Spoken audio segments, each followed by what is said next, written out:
Hey everyone! Welcome to the very first episode of my podcast, Game Girl Adventures. I'm Powder, your host and dungeon master. Join us as we dive into some epic role-playing and adventure. Woohoo! So a little about me. I love tinkering with gadgets and creating weird stuff. I guess I'm a bit of a weird nerd. It's really part of your charm, love. Oh, and obviously I'm super into tabletop gaming. I mean, like D&D is my jam. DMing is my way of getting all my crazy ideas out there. Sometimes it feels like my brain's a fireworks display, like a chaotic mess, but with lots of possibilities. Just what the world needs, an inventor who's also a crazy bitch. Yeah, so buckle up for an adventure filled with wild stories and unexpected twists. Alright, let's kick things off by introducing our awesome players. Aryll, why don't you start? Tell us a bit about yourself and the character you're playing. Hi everyone, I'm Aryll. Oh my gosh, where do I even start? I love cosplaying and doing all sorts of cool stuff like archery and gymnastics. Oh, and fencing. That's so cool. I bet those skills are reflected in your character. Totally. I'm playing Linkle. She's this super cute wood elven ranger. She's got these adorable blonde twin braids and wears this green cloak that's just perfect for sneaking around in the forest. Can you tell us a bit about Linkle's abilities? Oh, for sure. Linkle's super nimble and athletic. She's amazing with a bow, but she can also fight with a sword and shield if she needs to. And get this, she has this awesome horse companion named Epona. That sounds like a really versatile character. I can't wait to see how you play her. Now, let's move on to our next player. Ciri, it's your turn. Tell us a bit about yourself and the character you're playing. Right. So, I'm Cirilla, but you can call me Ciri. I'm really into HEMA and LARPing. Oh, and I guess I've got this weird obsession with monsters. Also, I dabble a bit in witchcraft. Well, sort of. It's mostly for fun. Awesome! So who are you playing today? I'm playing Lilith, the Witch. She's super intriguing. Half vampire and half human. A witch with daddy issues? How original, Ciri. Fuck you, Ellie. Anyways, Lilith has this very sexy flowing black robe adorned with raven feathers and an epic black witch hat. She specialises in hexcraft and necromancy, like she can curse enemies or raise zombies. Wow, what a powerful character. And she has a Necronomicon for all her spooky spells. Plus, she can speak with all sorts of witchy critters, like crows and rats. That's going to be wild. Can't wait to see how you use her abilities. Alright, Ellie, you're up next. Tell us about yourself and your character. Sure thing. I'm Ellie, or Elle, if you want. As for hobbies, I'm into arcade games, comics, and weirdly enough, joke books. Oh, and I love guns and hunting. That's quite a mix. Anything else? Oh yeah, I'm big on hiking, camping, and general survival skills. My dad taught me all that shit. Plus the guitar. It's kind of like preparing for the zombie apocalypse, but with more s'mores. Awesome. So tell us about your character. Right, so I'm playing Nora. She's this badass Amazonian warrior. She's tough as nails and built like a brick shithouse. Picture a chick who could bench press a horse and you're halfway there. Sounds intimidating. What can Nora do? Well, she's a fucking beast in melee combat. Got this huge-ass claymore she swings around like it's a toothpick. Oh, and she's got some sick throwing skills, too. Plus, she's rocking this bronze armor bikini, but that's probably more for show than protection. But hey, Amazons, am I right? Any special abilities or companions? Yeah, actually. She's got this little leopard cub named Pinky. Don't let the name fool you, though. That little furball is as fierce as they come. Alright, last but definitely not least, we have Olivia. Tell us about yourself and your character. Hola amigos, I'm Olivia. Call me Liv if you want. When I'm not hacking or programming, I'm usually streaming or playing D&D.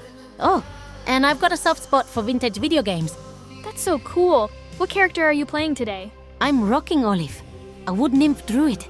She's got this sick green hair and wears druid robes made from ivy, thorns, moss, and stuff like that. Basically, it's like she raided Mother Nature's closet. Sounds neat. What can Olive do? She's got local nature magic. She can control plants and animals, do some healing, and even mess with the elements. Plus, she's sneaky as hell and knows her herbs. Basically, she's the group's eco-warrior. Wow, that's a diverse set of abilities. I can't wait to see how you use them in our adventure. Hey, Ellie. What's up? Since you're so much into jokes, why not give our listeners one of your best? You gotta put me on the spot like this, Powder? You bet your butt I did. All right, prepare yourselves for some prime comedy. Why don't witches like to ride their brooms when they're angry? Ooh, I don't know why. They're afraid of flying off the handle. That is funny. Man, that's pretty good. Christelle, that was bloody awful. Hey, can't win them all. But don't worry, I got plenty more where that came from. I hope you've got more jokes up your sleeves for later. I'm here all week, folks. All right, let's dive into our adventure. It all starts in the Drunken Dragon Tavern, a cozy establishment in the heart of Oakvale. The air is thick with the scent of ale and roasted meat. Wooden beams crisscross the ceiling, and a crackling fire in the hearth casts dancing shadows on the walls. Patrons of various races, mainly human, dwarven, and halfling, occupy the tables, their chatter creating a lively atmosphere. Your characters have gathered here to meet with the local mayor, Giles, who claims to have information about a lucrative bounty. Now, one at a time, I'll have you enter, describe your character, and approach Giles, who is currently occupying a large table reserved for your rendezvous. So, Linkle enters the tavern and she's all bright-eyed and bushy-tailed. She glances around, taking in the bustling atmosphere with a wide grin. The smell of roasted meat makes her stomach rumble. Spotting Giles at a reserved table, she practically skips over to him. Hi there, I'm Linkle. I heard you have some information about a bounty. Welcome, Linkle. It's a pleasure to meet you. But if you could hold off on business for just a moment, I'd like to wait for the rest of your party before we discuss this further. Oh, sure thing, no problem. Nora strides into the tavern with purpose, her bronze bikini armor glinting in the firelight. She scans the room, her expression serious but focused. She spots Giles and Linkle at the table. She nods to them, acknowledging their presence. Though she remains silent and simply stands tall, arms crossed, radiating strength. Giles simply returns the nod to Nora, respecting her silence. Linkle's eyes widen as she takes in Nora's muscularity. But then Linkle realizes she's staring and blushes furiously. She quickly turns her gaze away, forcing a pleasant and innocent smile towards Nora. Nora raises an eyebrow at Linkle, but keeps her thoughts to herself. As Lilith steps into the tavern, her presence commands attention. The flowing black robes adorned with raven feathers drape over her figure, and the slit up her leg reveals a hint of milky thigh. She walks with an exaggeratedly feminine gait, each step calculated to draw the eye. Giles glances up from his drink, momentarily taken aback by Lilith's striking appearance. A faint blush creeps onto his cheeks as he struggles to maintain his gruff demeanor. Upon his face, a battle rages between allure and disdain at the witch's appearance. Lilith smirks as she catches Giles' gaze. She sits opposite him and leans slightly forward, as if to tease him further. Linkle waves excitedly at Lilith, her eyes sparkling with curiosity. "Hi!" she chirps, blind to the tension in the air. Nora observes quietly, offering a slight nod in acknowledgement towards Lilith. There's an air of respect in her silence, recognizing the witch's confidence. Lilith gives Linkle a coy smirk. "Hello, love. Aren't you the picture of innocence?" Olive enters the tavern, her movements graceful and ethereal. To the group, she appears in her true form. Green hair flowing like long blades of grass in the wind, her body adorned with living ivy, thorny vines and moss. She has delicate fairy wings shimmering on her back, gently fluttering. But to the other patrons, she looks like a normal elf in simple attire. Olive glides towards the table, her presence both mysterious and alluring. Giles's eyes widen as Olive approaches, and he stumbles over his words. Welcome, my lady. He stammers, clearly in awe of the wood nymph's presence. He stands, bowing slightly, his reverence for the nature spirit evident in every gesture. Linkle's jaw drops as she sees Olive. "Wow!" she exclaims, her eyes sparkling with wonder. "You're so pretty! Like a flower came to life!" Nora gives Olive a respectful nod, her stoic expression softening in the druid's presence. Lilith's eyes narrow slightly as she observes Olive. There's a flicker of respect in her gaze. However, her pride keeps her from showing too much admiration. "Welcome," she says coolly, inclining her head in a brief greeting. As Olive glides closer to the table, tension grips her. She can't help but feel uneasy in Lilith's presence. The stories about witches, especially those of her kind who have little respect for balance, weigh heavily on her mind. Lilith notices Olive's discomfort and straightens herself slightly, her voice smooth and respectful. "Fear not," she assures with a hint of sincerity in her tone. "I offer my respect. We are all here for the same purpose after all." Her eyes lock onto Olive's and offers a smile, conveying an understanding that bridges their differences. Olive's expression softens as she responds calmly. I appreciate your words. It's just... I've always been cautious around the unnatural. Her voice carries an undercurrent of wariness. Linkle bounces in her seat and claps her hands together. Hi everyone, I'm Linkle. She beams at the group. I'm so excited to join all of you. This is going to be such an amazing adventure. Nora stands tall and nods at the group, her demeanor straightforward yet approachable. I'm Nora, she states simply, letting her imposing presence speak for itself without further embellishments. Olive steps forward, her presence serene yet commanding. I am Olive, guardian of all things natural, she says, her voice like a gentle breeze. I stand ready to protect nature and all who respect it. Lilith rises, her dark robes swirling around her. You can call me Lilith, she declares richly. My hexcraft is at your disposal. For the right price, that is. Giles' eyes dart nervously between the assembled group. Now that introductions are out of the way, let's get down to business. We've got a serious problem with Ratkin near the docks. They've been terrorising the locals, stealing food and valuables. We believe they're hoarding their ill-gotten gains somewhere in that area. Your job is to put a stop to this menace and recover what's been taken. The bounty is substantial, I assure you. Oh, that sounds terrible. Of course I'll help. It's our duty to protect the innocent and fight evil, no matter how small or furry it might be. Nature must always be in balance. If these Ratkin have upset that balance, I will gladly assist in resolving this infestation. Excuse me, Giles. Before we dive into this little adventure of yours, I'd like to know just how much gold we're talking about. I'm not willing to risk my neck for an unknown sum. Ah, yes, of course, I understand your concerns.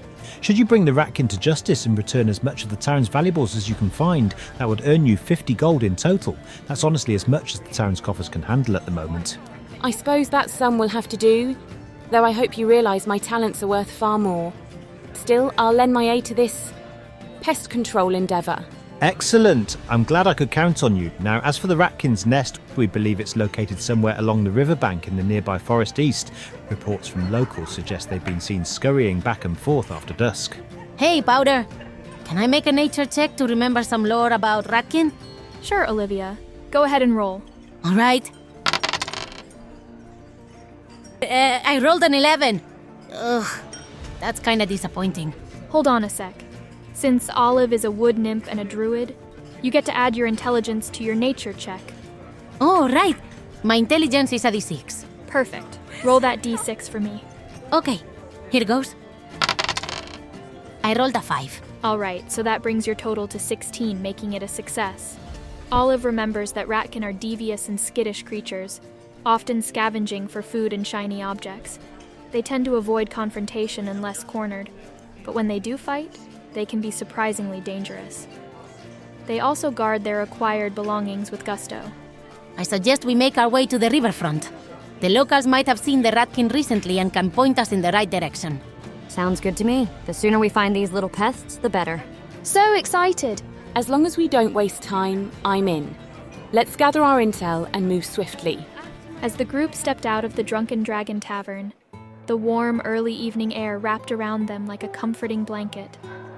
The sun dipped low on the horizon, casting a golden hue over the cobblestone streets of Oakvale. Outside, 2 animal companions awaited their return. Epona, the brown horse with a white diamond nose, stood calmly, her ears flicking back and forth as she watched Linkle approach, and Pinky, the albino leopard cub, perked up at the sight of Nora, his pink spots shimmering in the fading light. Oh, your spots are so adorable, little one. He's not just cute, he's fierce too. Don't let his size fool you. Epona nickered softly, her warm brown eyes sparkling with recognition as Olive approached. The horse leaned in, nudging the druid affectionately, sensing the natural energy that radiated from her. It was as if Epona could feel the bond between Olive and the earth itself. In stark contrast, Pinky, crouched low, his ears flattening against his head as Lilith stepped closer. The air around her felt heavy, and the cub's instincts kicked in, warning him of the unnatural presence. He let out a low growl, his white fur standing on end and tail lowered, clearly unsettled by the dark aura that surrounded the witch. Damn, Lilith must be one dried up old bitch if even the cat can smell that rotten trap from here. At least she didn't pick a My Little Pony reject as a pet. What's wrong with your leopard anyway? Did someone spill Pepto-Bismol in its gene pool? Hey, fuck you, Ciri. Pinky is perfect. Guys, can we focus here? You've got Ratkin to hunt down. You can compare pets and, other things later. Sorry, Powder. Got a bit carried away there. It's all in good fun. Really? Yep, just a bit of bounce love. Oh, Kate, just keep it together, all right? As you make your way through the streets of Oakvale, the town is bustling with activity.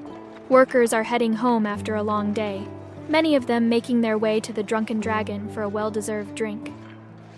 As your group moves closer to the docks, the crowd starts to thin out. Shopkeepers are locking their doors, pulling down shutters. The streets become quieter, almost eerily so.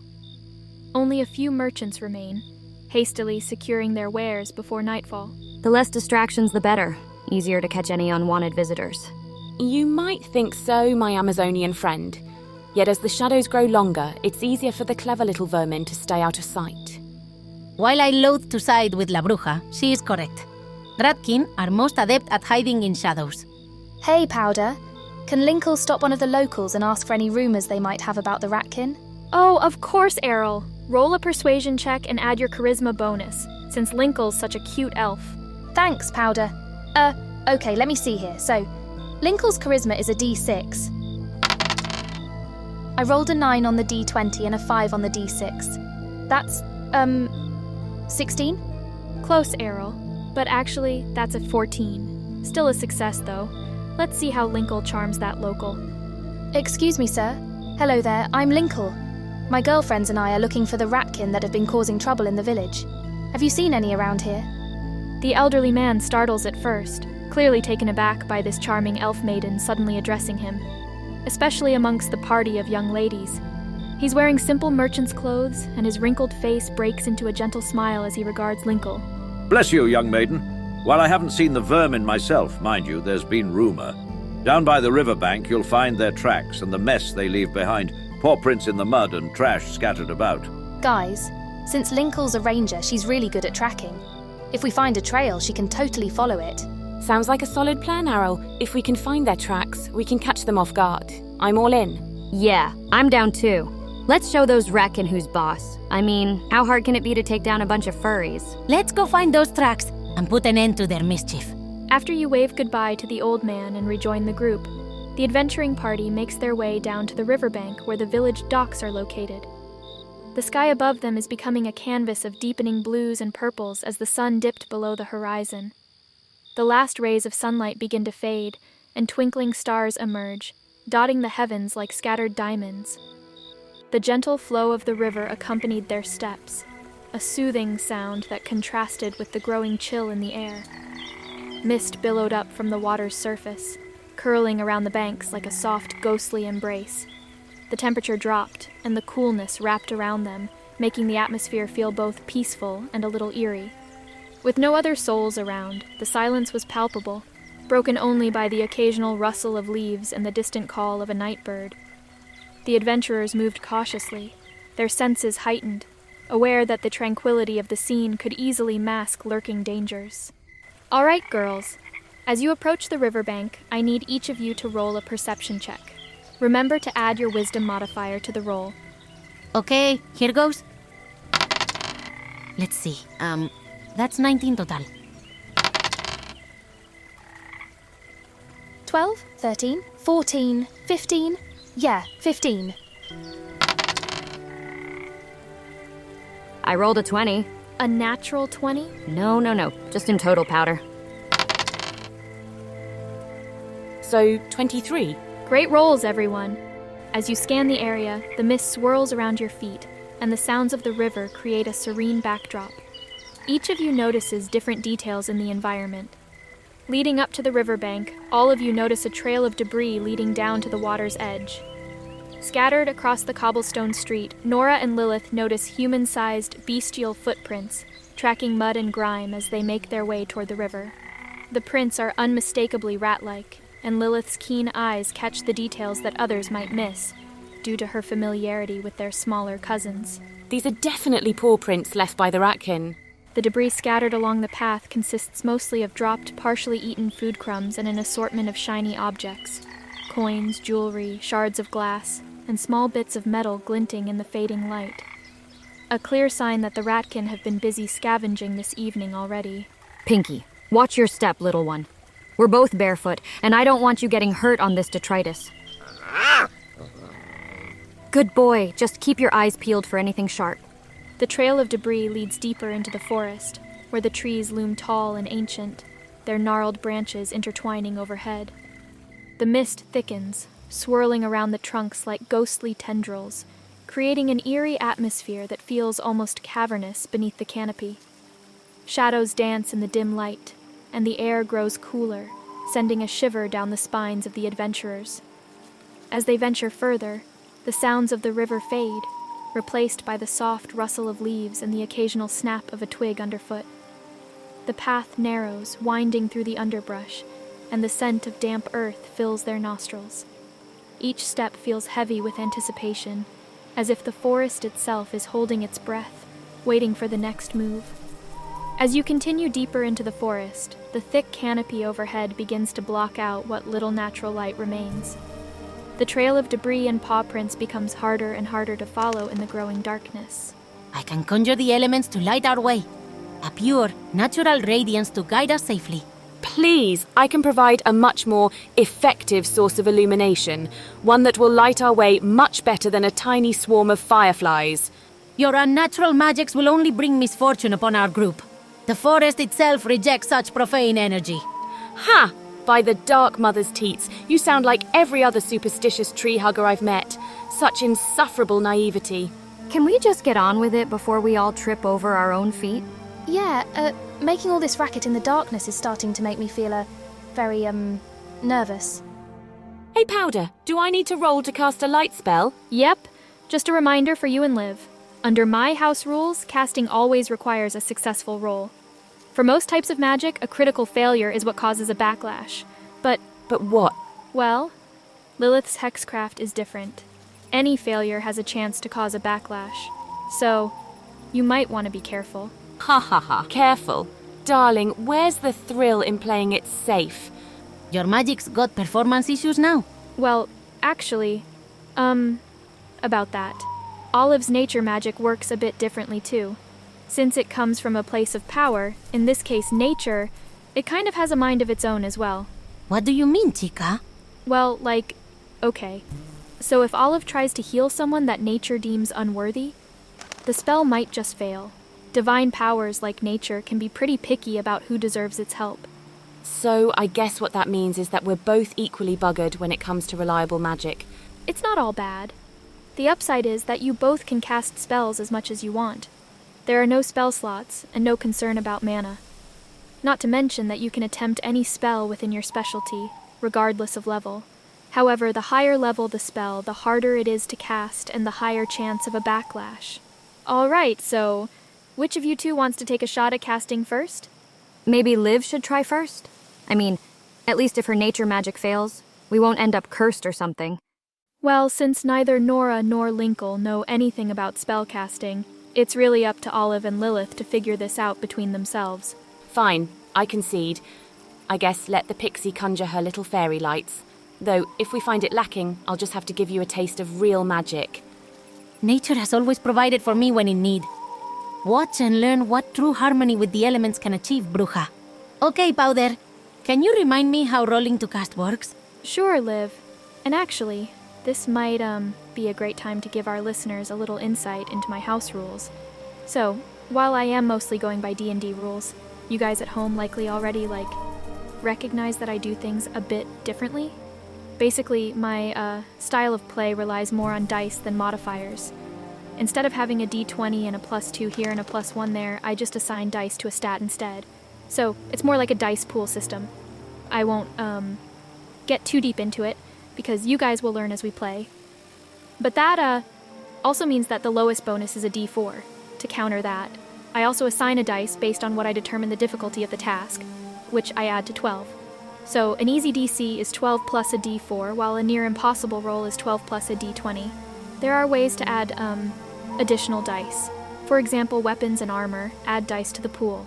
As a HEMA practitioner, I really appreciate your use of using armor as damage reduction, love. Thanks, but AC is still a combination of agility and armor. I just think that if strength is used to bypass AC with melee, it makes more sense if the damage dice apply to AC as well, but also reduces your damage total. Yeah, with your system, success is more common, but damage is reduced. I think that makes it more fun. I also like that your hit point tracker is essentially your constitution die, so the maximum HP anyone will ever have is 20.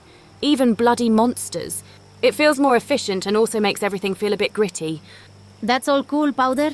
But what am I rolling to cast, Maestra? Oh, right. Sorry, Liv. Since a light spell is a cantrip, just roll with your wisdom. I consider that roll trivial, so you just need to roll over a 12. Okay.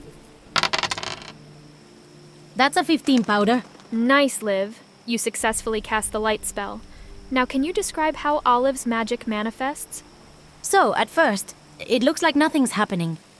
Olive stands in silence with her arms outstretched. Her wings begin to flutter, and she begins to rise gracefully. She pirouettes midair like a bonita bailarina. How lovely. A charming little ritual. Too bad it's not producing any results. Wait, look! The fireflies. Oh, it's so pretty. The others turn to see the fireflies twinkling aimlessly through the trees have suddenly changed course. They swirl in mesmerizing patterns before converging towards the group. As they gather closer, they start to form a sphere of concentrated light around the party. As the fireflies converge, Linkle squints into the swirling glow. Her heart races as she notices something off about a few of the red fireflies lingering just outside the sphere. Olive, what? Why are some of those red fireflies not joining the others? They look kind of, spooky. Those aren't fireflies. As Olive's spell completes, illuminating the area around them, it reveals pairs of gleaming red eyes peering out from the underbrush, set within human-sized bodies covered in matted fur. Tall and wiry humanoids resembling oversized rats emerge from the shadows. Their tattered clothes hang loosely on their frames, made of scraps stitched together in a haphazard fashion that barely conceals their grimy fur. Their eyes glimmer with malice, reflecting the glowing fireflies surrounding them. The ratkins' claws are long and sharp, gripping makeshift weapons, rusted daggers and farming implements that look like they've seen better days. A few ratkin wear scrap armor cobbled together from bits of metal and leather, though it's far from sturdy. Some pieces look like they've been scavenged from broken pots or old crates. Though it's hard to count the number of eyes in the darkness, it is clear that the group are outnumbered, at least 2 to 1. Fucking bloody hell. Bring on the little shits. With that, I'd like everyone to roll initiative. Thanks so much for tuning in to the very first episode of Game Girl Adventures. It's seriously been a labor of love for me. I've been working on this project for several months now. I hope to put out an episode every week or so, but just a heads up, they might not be as long as this one. Please leave your feedback in the comment section, whether it's positive or negative. I promise I'll read everything. And if you liked what you saw today, please give it a like, share the video with your friends, and don't forget to subscribe if you want to see more episodes. Alright guys, goodbye for now, and I'll see you in the next episode.